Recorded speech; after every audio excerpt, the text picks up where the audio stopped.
नमस्कार, मैं हूं श्वेता। आप देख रहे हैं बिहारी न्यूज। आज है 14 सितंबर, दिन रविवार, और आज का दिन है बेहद खास क्योंकि आज हम मनाने जा रहे हैं हिंदी दिवस। हिंदी सिर्फ हमारी भाषा नहीं बल्कि हमारी संस्कृति, हमारी पहचान और हमारे गर्व का प्रतीक है। आज हमारी पूरी टीम की तरफ से आप सभी को हिंदी दिवस की हार्दिक शुभकामनाएं। तो चलिए खबरों की ओर बढ़ने से पहले एक नजर डालते हैं आज की टॉप हेडलाइंस पर। बिहार में शिक्षा, विज्ञान और आपदा प्रबंधन के लिए जल्द शुरू होंगे 3 नए प्रोजेक्ट। बिहटा में 25 एकड़ पर बनेगा एसडीआरएफ का नया मुख्यालय।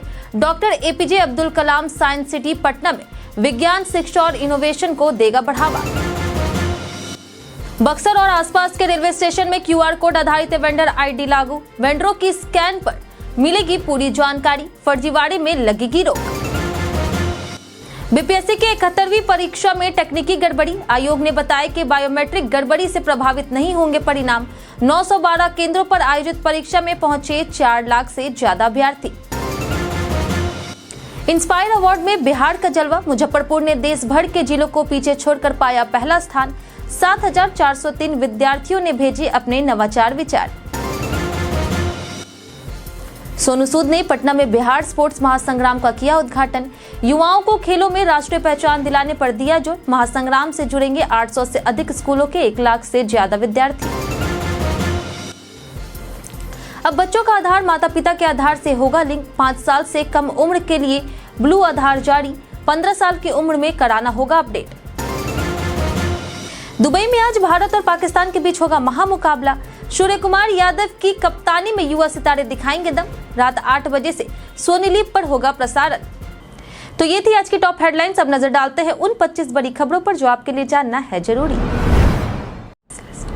आईओबी में स्पेशलिस्ट ऑफिसर के 127 पदों पर भर्ती शुरू। सरकारी नौकरी की तैयारी कर रहे युवाओं के लिए इंडियन ओवरसीज बैंक यानी कि आईओबी ने स्पेशलिस्ट ऑफिसर के 127 पदों पर भर्ती निकाली है। आवेदन प्रक्रिया 12 सितंबर 2025 से शुरू हो चुका है, जो 3 अक्टूबर 2025 तक चलेगी और केवल आधिकारिक वेबसाइट iob.in पर ही स्वीकार होगी। पात्रता पद के अनुसार तय है, लेकिन graduation, BArch, BTech, BE, MSc, MTech, MBA, PGDM, MCA और पीजीडीबीए डिग्री धारक आवेदन कर सकते हैं। आवेदन शुल्क सामान्य ओबीसी ईडब्ल्यूएस वर्ग के लिए 1000 रुपए और एससी एसटी पीडब्ल्यूडी वर्ग के लिए 175 रुपए। चयन प्रक्रिया में ऑनलाइन परीक्षा और इंटरव्यू शामिल होंगे। वेतनमान एमएमजीएस 2 में 64,820 से 93,960 तथा एमएमजीएस 3 में 85,920 से 1,05,280 तक रहेगा। साथ ही भत्ते और अन्य सुविधाएं भी मिलेगी। 71वीं संयुक्त परीक्षा में बायोमेट्रिक समस्याओं पर बीपीएससी ने दिया स्पष्ट बयान। बिहार लोक सेवा आयोग ने 71वीं संयुक्त प्रारंभिक परीक्षा के दौरान बायोमेट्रिक उपस्थिति में तकनीकी समस्याओं को लेकर के स्पष्टीकरण दिया है। आयोग ने स्पष्ट किया कि भले ही कुछ केंद्रों पर बायोमेट्रिक प्रक्रिया पूरी नहीं हो पाई, अभ्यर्थियों की उपस्थिति उनके प्रवेश पत्र पर पहले से दर्ज है और इसका परिणाम परीक्षा या आगे की प्रक्रिया पर कोई असर नहीं पड़ेगा। बायोमेट्रिक सिर्फ पारदर्शिता बढ़ाने के लिए लागू किया गया था। वहीं परीक्षा 37 जिलों के 912 केंद्रों पर आयोजित हुई, जिसमें 4,70,528 अभ्यर्थी शामिल हुए। आयोग ने अभ्यर्थियों को निश्चित रहने और परीक्षा परिणाम की चिंता न करने का भरोसा दिलाया। संतान की लंबी आयु हेतु आज माताएं रख रही निर्जला उपवास। जितिया व्रत, जिसे जीवित पुत्रिका पर्व भी कहा जाता है, बिहार की लोक परंपरा में माताओं का विशेष पर्व है। यह भाद्रपद मास की कृष्ण पक्ष की अष्टमी को मनाया जाता है और इस साल 13 से 15 सितंबर तक है। माताएं अपने पुत्रों की लंबी आयु, सुख और समृद्धि के लिए निर्जला व्रत रखती है। महाभारत काल और अन्य लोक कथाओं से जुड़ी यह परंपरा मातृत्व के त्याग और संकल्प का प्रतीक है।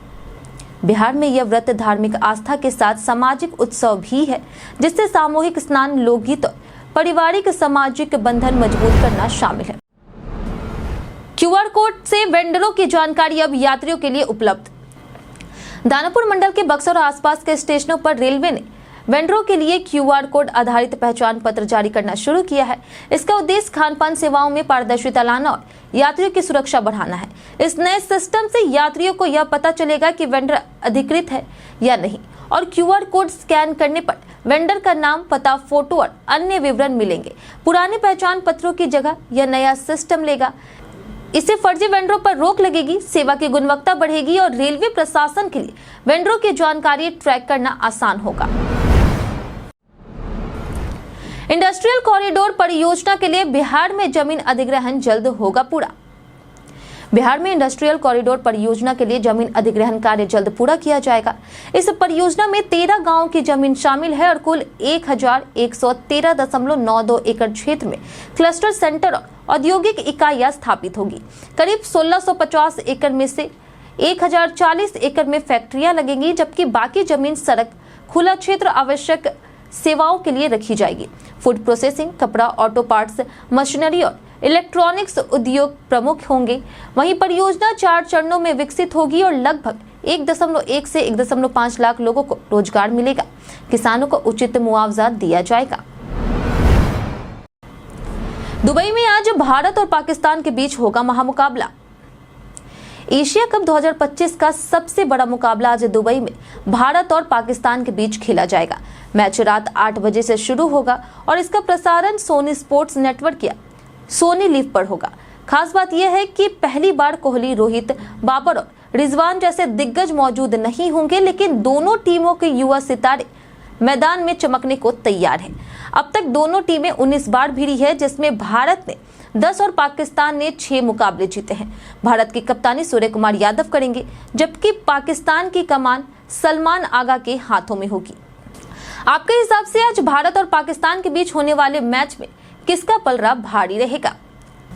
आप अपना जवाब हमें कमेंट करके जरूर बताएं। मुजफ्फरपुर ने इंस्पायर अवार्ड में भारत में पहला स्थान किया हासिल। बिहार के मुजफ्फरपुर जिले ने विज्ञान और प्रौद्योगिकी मंत्रालय के इंस्पायर अवार्ड योजना में देश भर में पहला स्थान हासिल किया, जहां 7403 विद्यार्थियों ने अपने नवाचार विचार भेजे। वहीं बेंगलुरु अर्बन और कर्नाटक का बागलकोट क्रमशः दूसरे और तीसरे स्थान पर रहा। जिला शिक्षा पदाधिकारी कुमार अरविंद सिन्हा ने शिक्षकों और बच्चों की सक्रिय भागीदारी को सफलता की वजह बताई। वहीं इंस्पायर अवार्ड योजना कक्षा 6 से 10 के बच्चों में रचनात्मक बढ़ाने के लिए है, जिससे चयनित छात्रों को 10,000 की सहायता मिलती है और उनके मॉडल राष्ट्रीय स्तर पर प्रदर्शित होते हैं। वहीं वैशाली जिला ने 5,805 आइडिया भेजकर छठा स्थान पाया है। बिहार में शिक्षा, विज्ञान और आपदा प्रबंधन के लिए जल्द शुरू होंगे 3 नए प्रोजेक्ट। बिहार सरकार ने सितंबर में 3 प्रमुख परियोजनाओं का उद्घाटन करने की योजना बनाई है, जो शिक्षा, विज्ञान और आपदा प्रबंधन में राज्य को नई दिशा देगी। एसडीआरएफ का नया मुख्यालय बीटा में 25 एकड़ पर 287.52 करोड़ रुपए में तैयार हो रहा, जिसमें आधुनिक प्रशिक्षण और आवास सुविधाएं शामिल हैं। वहीं बिहार पशु विज्ञान विश्वविद्यालय का आधुनिक परिसर 14 भवनों और 1200 सीटों वाले ऑडिटोरियम सहित छात्रों और शोध को समर्थ बनाएगा। Doctor APJ Abdul Kalam science city Patna में विज्ञान, शिक्षा और इनोवेशन को बढ़ावा देगा। वहीं ये परियोजनाएं बिहार के टिकाऊ और समग्र विकास में मील का पत्थर साबित होगी। रियल टाइम निगरानी के जरिए अफवाह फैलाने पर तुरंत होगी कार्रवाई। चुनाव आयोग ने बिहार चुनाव को लेकर के सोशल मीडिया और मीडिया निगरानी को कड़ा करने का निर्देश दिया है। आयोग ने कहा कि रियल टाइम निगरानी का गलत या भ्रामक सूचना को तुरंत चिन्हित कर कार्रवाई की जाएगी। सभी जिलों में मीडिया के नोडल अधिकारियों को प्रशिक्षित किया जाएगा। केवल अधिकृत प्रवक्ता और प्रशिक्षित अधिकारी ही सही सूचना साझा करेंगे। अफवाहों पर तत्काल तथ्यात्मक प्रतिक्रिया देने पर जोर दिया गया है। वहीं डिजिटल प्लेटफॉर्म, प्रेस विज्ञप्ति, रेडियो, टीवी और स्थानीय प्रचार सामग्री के माध्यम से जनता तक सत्यापित जानकारी पहुंचाने की भी व्यवस्था सुनिश्चित की जाएगी। अब बच्चों का आधार होगा माता पिता के दस्तावेजों से लिंक। आधार कार्ड बच्चों के लिए भी जरूरी हो गया और अब UIDAI ने इसके नियमों में बदलाव किए हैं।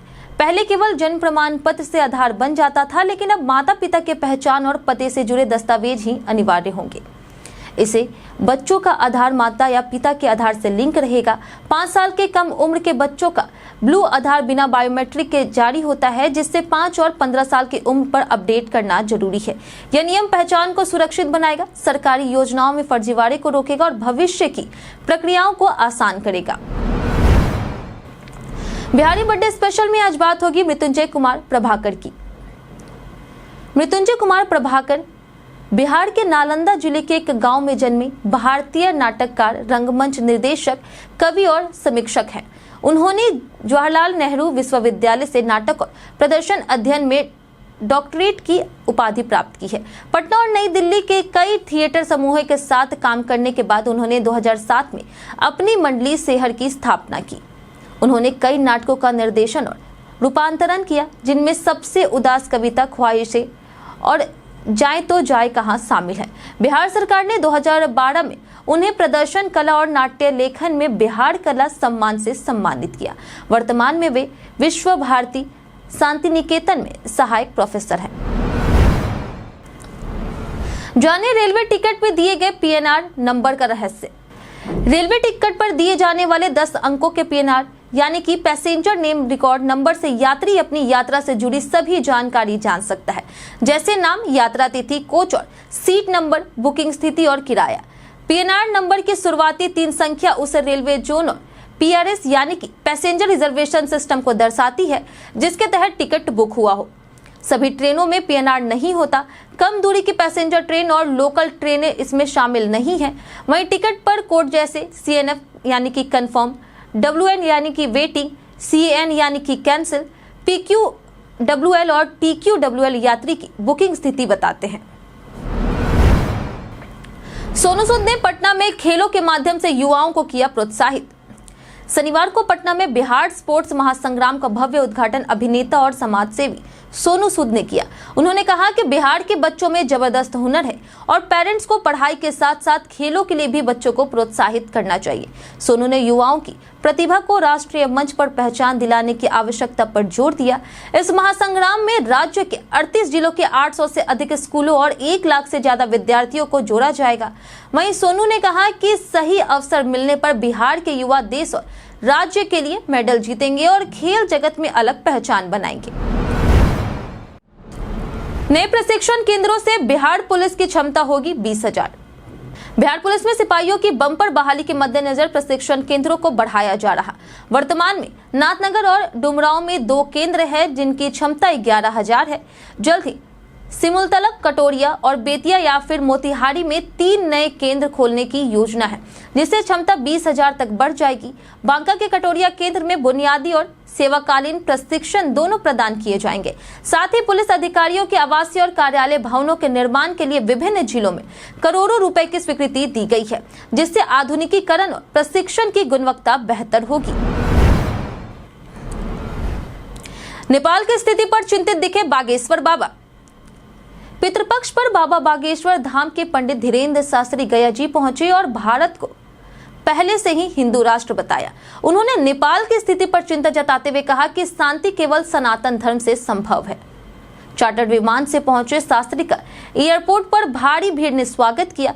वे बोधगया स्थित संबोधि रिजॉर्ट में 3 दिन प्रवास करेंगे, जहां प्रवचन देंगे और पिंडदान तर्पण करेंगे। भक्तों ने पुष्प वर्षा से उनका अभिनंदन किया है। वहीं सुरक्षा के कड़े इंतजाम किए गए। उन्होंने इस बार दिव्य दरबार लगाने से इनकार किया और कहा कि चुनावी माहौल में इसे राजनीति से जोड़ा जा सकता है। शिक्षा विभाग के उपनिदेशक वीरेंद्र नारायण हुए सस्पेंड। बिहार के शिक्षा विभाग के उपनिदेशक वीरेंद्र नारायण को आय से अधिक संपत्ति के आरोप में सस्पेंड कर दिया गया है। विजिलेंस टीम ने पटना, पुणे और मुजफ्फरपुर में उनके ठिकानों पर छापेमारी की और 3.76 करोड़ रुपए से अधिक की अवैध संपत्ति का पता लगाया। टीम ने दस्तावेज, कीमती सामान और इलेक्ट्रॉनिक गैजेट्स खंगाले। साथ ही उनके आवासीय परिसर से नगद राशि भी बरामद की। शिकायतों के बाद दर्ज केस में संपत्ति अर्जित करने के स्रोत और अन्य साक्ष्यों की जांच की जा रही। कार्रवाई स्पेशल विजिलेंस यूनिट यानी कि SVU कर रही है। जानिए आज कैसे रहेगा बिहार के मौसम का मिजाज। मौसम विभाग के अनुसार अगले 5 दिनों में राज्य के अधिकांश हिस्सों में अधिकतम तापमान में 2 से 4 डिग्री सेल्सियस की गिरावट दर्ज की जा सकती है, जबकि न्यूनतम तापमान में खास परिवर्तन की संभावना नहीं है। वहीं उत्तरी, दक्षिण मध्य और दक्षिण पूर्वी भागों के कुछ इलाकों में मेघ गर्जन, वज्रपात और 30 से 40 किलोमीटर प्रति घंटे की रफ्तार से तेज हवा चल सकती है। वहीं किशनगंज जिले के 1 या 2 स्थानों पर अति भारी वर्षा और पूर्णिया, सुपौल, अररिया तथा कटिहार जिलों में भारी वर्षा की संभावना जताई गई है। राज्य के कई हिस्सों में हल्की से मध्यम वर्षा हो सकती है। वहीं आज का अधिकतम तापमान 32 से 34 डिग्री और न्यूनतम तापमान 26 से 28 डिग्री के बीच रहने का संभावना है। पटना में प्लेटफॉर्म कोचिंग संचालक साइबर ठगी के आरोप में हुए गिरफ्तार।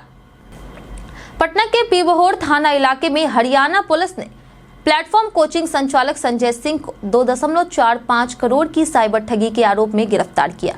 आरोपी हरियाणा के रोहतक में दर्ज मामले में डिजिटल ठगी गैंग से जुड़ा बताया गया है। वहीं पूछताछ में संजय ने गिरोह के मुख्य सरगना का भी खुलासा किया, जो बिहार का रहने वाला है। पुलिस को उसके मोबाइल से संदिग्ध नंबर, डिजिटल सबूत और बैंक अकाउंट डिटेल्स मिली है, जिसमें ठगी से आए पैसे कोचिंग के ट्रस्ट अकाउंट में भेजे गए थे। आरोपी को ट्रांजिट रिमांड पर हरियाणा ले जाया जाएगा और पुलिस गैंग के तार तलाश रही है। सीतामढ़ी की बेटी कल्याणी यादव ने राष्ट्रीय कुरास में जीता गोल्ड। छत्तीसगढ़ की राजधानी रायपुर में आयोजित राष्ट्रीय सब जूनियर कुरास प्रतियोगिता 2025 में सीतामढ़ी की कल्याणी यादव ने 40 किलो भार वर्ग में हरियाणा की भावना को हरा करके स्वर्ण पदक जीता। यह जिले की किसी महिला खिलाड़ी द्वारा राष्ट्रीय स्तर पर पहला गोल्ड है। वहीं कल्याणी राम नरेश यादव की पौत्री है और शत्रुघ्न यादव की बेटी ने अपने कोच विकास कुमार और बिहार कुरास संघ के सचिव प्रशांत कुमार के मार्गदर्शन में यह इतिहास रचा है। उनके परिवार और पूरे विश्वनाथपुर गांव में जीत पर खुशी का माहौल है। यह उपलब्धि छोटे गांव से बड़े सपने की प्रेरणा बन गई है। आरिफ मोहम्मद खान ने बिना सूचना पटना विश्वविद्यालय। बिहार के राज्यपाल सह कुलाधिपति आरिफ मोहम्मद खान ने शनिवार को अचानक पटना विश्वविद्यालय पहुंचे, जिससे परिसर में हड़कंप मच गया। यह पहली बार था जब राज्यपाल बिना सूचना दिए विश्वविद्यालय आए। वहीं राज्यपाल ने कुलपति प्रोफेसर अजय कुमार सिंह का इंतजार किया और करीब आधे घंटे तक उनके कक्ष में विश्वविद्यालय के शैक्षणिक सत्र, विकास कार्य और बेहतर व्यवस्थाओं की जानकारी ली। छात्रों ने अव्यवस्थाओं की शिकायत की, जिस पर राज्यपाल ने 5 छात्रों को राजभवन में मिलने का आमंत्रण दिया। वहीं राज्यपाल ने अधिकारियों से प्रतिकुलपति की नियुक्ति और विश्वविद्यालय के कार्यों में सुधार पर चर्चा की है। लालू प्रसाद यादव ने एनडीए सरकार पर लगाया भ्रष्टाचार का आरोप। राजद सुप्रीमो लालू प्रसाद यादव ने शनिवार को एनडीए सरकार पर जमकर हमला बोला। उन्होंने कहा कि डबल इंजन की सरकार का मतलब सिर्फ भ्रष्टाचार है। लालू ने अधिकारियों के पास अकुत संपत्ति मिलने और छापेमारी में करोड़ों रुपए बरामद होने का जिक्र किया। उन्होंने कहा कि ग्रामीण कार्य विभाग के इंजीनियर ने करोड़ों रुपए जला दिए। लालू ने स्पष्ट किया कि इस बार मुख्यमंत्री और सरकार बदलना जरूरी है, क्योंकि वर्तमान सरकार भ्रष्टाचार का पुरख बन चुकी है। बिहार के लाखों लोगों की पीड़ा को देखते हुए उन्होंने एनडीए पर सख्त चेतावनी दी। जेपी नड्डा ने आरजेडी पर कसा तंज। भाजपा अध्यक्ष जेपी नड्डा ने बिहार में आरजेडी और उसके नेतृत्व पर तीखा हमला बोला। उन्होंने कहा कि एक समय था जब बिहार में भय, अपहरण और पलायन का माहौल था, लेकिन आज राज्य विकास की राह पर है। नड्डा ने तेजस्वी यादव की सरकार की कार्यशैली और योजनाओं में कमी की आलोचना की। उन्होंने मोदी और नीतीश के नेतृत्व में बिहार में रेलवे, एयरपोर्ट, स्वास्थ्य और रोजगार जैसे क्षेत्रों में विकास का जिक्र किया और जनता से ऐसे नेताओं को चुनने की अपील की जो विकास को महत्व दे। कई कारणों से दर्ज है भारत के इतिहास में आज की तारीख। आज हिंदी दिवस पर इतिहास में कई महत्वपूर्ण घटनाएं दर्ज है। 1910 में रसूना सैद का जन्म हुआ, जो द्वितीय विश्व युद्ध की जाबाज महिला थी। 1914 में फिल्म निर्देशक जीपी सिप्पी, 1928 में नौसेना अधिकारी बाबरूभान यादव और 1930 में निर्माता राजकुमार कोहली का जन्म हुआ। 1947 में कविवर चंद्र कुंवर का निधन हुआ। वहीं 1963 में क्रिकेटर रॉबिन सिंह जन्मे। 1993 में तैराक साजन प्रकाश का जन्म हुआ। वहीं 2000 में अटल बिहारी वाजपेयी ने अमेरिकी सीनेट को संबोधित किया। 2009 में भारत ने कॉम्पैक्ट कप जीता और लिएंडर पेस, लुकास लोही ने यूएस ओपन खिताब जीता। 2013 में भारत को हिंदी डोमेन में उपलब्ध हुआ। धनश्री वर्मा ने पवन सिंह के फ्लर्टी अंदाज पर जताई आपत्ति। OTT show rise and fall में बिहार के पावर स्टार पवन सिंह ने अपनी खास स्टाइल से सबका ध्यान खींचा है। शो में टेलीविजन स्टार्स, डिजिटल क्रिएटर्स और सोशल मीडिया इन्फ्लुएंसर्स भाग ले रहे हैं। पवन अपने फ्लर्टी अंदाज और सीधे व्यवहार से घर वालों और फैंस के बीच चर्चा में है। हालांकि कंटेस्टेंट युजवेंद्र सिंह की एक्स वाइफ धनश्री वर्मा ने पवन से दूरी बनाने की बात कही क्योंकि उन्हें उनका फ्लर्टी अंदाज पसंद नहीं आया। हाल ही में पवन ने एक्ट्रेस अंजलि राघव को गलत तरीके से छूने पर माफी मांगी थी। शो में पवन ने आकृति नेगी को फिल्म ऑफर कर सबको चौंकाया। बिना जुर्माने के ITR दाखिल करने की अंतिम तिथि 15 सितंबर। आयकर विभाग ने बताया कि निर्धारण वर्ष 2025-26 के लिए अब तक 6 करोड़ से अधिक आयकर रिटर्न दाखिल किए जा चुके हैं। बिना जुर्माने के ITR दाखिल करने की अंतिम तिथि 15 सितंबर है। वहीं विभाग ने करदाताओं और कर पेशेवरों का धन्यवाद किया और अपील की कि वे अंतिम समय की भीड़ से बचने के लिए जल्द से जल्द ITR दाखिल करें। मई में अंतिम तिथि बढ़ा करके 15 सितंबर की गई थी क्योंकि ITR फॉर्म में संरचनात्मक और विषय वस्तु से जुड़े बदलाव हुए। पिछले वर्ष में ITR दाखिल करने की संख्या लगातार बढ़ रही, जिससे कर अनुपालन और आधार में वृद्धि दिखाई दे रही। हम प्रतिदिन आपसे 5 ऐसे जरूरी सवाल और उसके जवाब बताएंगे जो कि BPSC, बिहार पुलिस दरोगा समेत SSC जैसे अन्य प्रतियोगी परीक्षाओं में काम आएंगे। सवाल इतिहास, बिहार स्पेशल, विज्ञान, करंट अफेयर्स और भूगोल से रहेंगे। पूछे गए 5 सवाल में आपने कितना सही जवाब दिया, यह हमें कमेंट करके जरूर बताएं। हमारा पहला सवाल है कि पटना संग्रहालय किस शैली की वास्तुकला है? ऑप्शन ए है मुगल और राजपूत वास्तुकला, ऑप्शन बी है ग्रीक और रोमन वास्तुकला, ऑप्शन सी है फारसी वास्तुकला या फिर ऑप्शन डी कलिंग वास्तुकला। इसका सही उत्तर है ऑप्शन ए मुगल और राजपूत वास्तुकला। हमारा दूसरा सवाल है कि पंचायत समिति का कार्यकारी अधिकारी और उसके प्रशासन का प्रमुख कौन होता है? Option A sarpanch, option B जिला मजिस्ट्रेट, ऑप्शन सी उप सभापति या फिर ऑप्शन डी खंड विकास अधिकारी। इसका सही उत्तर है ऑप्शन डी खंड विकास अधिकारी। हमारा तीसरा सवाल है कि बिहार से प्रकाशित पहली हिंदी पत्रिका कौन सी थी? Option A Kadambini, option B Mayapuri, option C Panchjanya या फिर ऑप्शन डी सर्वहितैषी। इसका सही उत्तर है ऑप्शन डी सर्वहितैषी। हमारा चौथा सवाल है कि इनमें से किस राज्य में भारत का सबसे बड़ा हरित अमोनिया प्रोजेक्ट विकसित किया जाएगा? ऑप्शन ए है उड़ीसा, ऑप्शन बी है बिहार, ऑप्शन सी है मध्य प्रदेश, ऑप्शन डी हरियाणा। इसका सही उत्तर है ऑप्शन ए उड़ीसा। हमारा आखिरी सवाल है कि इनमें से कौन सी ट्रेन हाल ही में भारत की सबसे तेज ट्रेन बन गई है? ऑप्शन ए है वंदे भारत, ऑप्शन बी है राजधानी एक्सप्रेस, ऑप्शन सी है गतिमान एक्सप्रेस या फिर ऑप्शन डी नमो भारत। इसका सही उत्तर है ऑप्शन डी नमो भारत। बीते दिन हमारे द्वारा पूछे गए सवाल का जवाब आप लोगों में से बहुत लोगों ने हमारे कमेंट बॉक्स में लिख कर दिया है।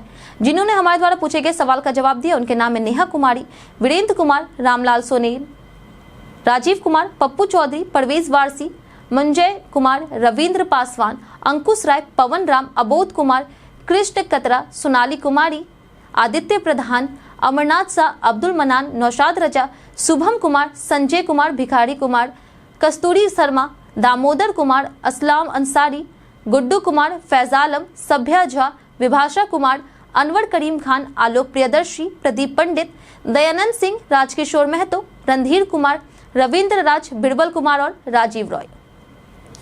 इसी के साथ बढ़ते हैं आज के सवाल की ओर। आज का सवाल है, नई पीढ़ी को हिंदी से जोड़ने के लिए हमें क्या कदम उठाने चाहिए? आप अपना जवाब हमें हमारे कमेंट सेक्शन में लिखकर जरूर बताएं। आज के लिए इतना ही। बिहार की तमाम खबरों के साथ बने रहने के लिए देखते रहे बिहारी न्यूज और साथ ही अगर आप यूट्यूब चैनल पर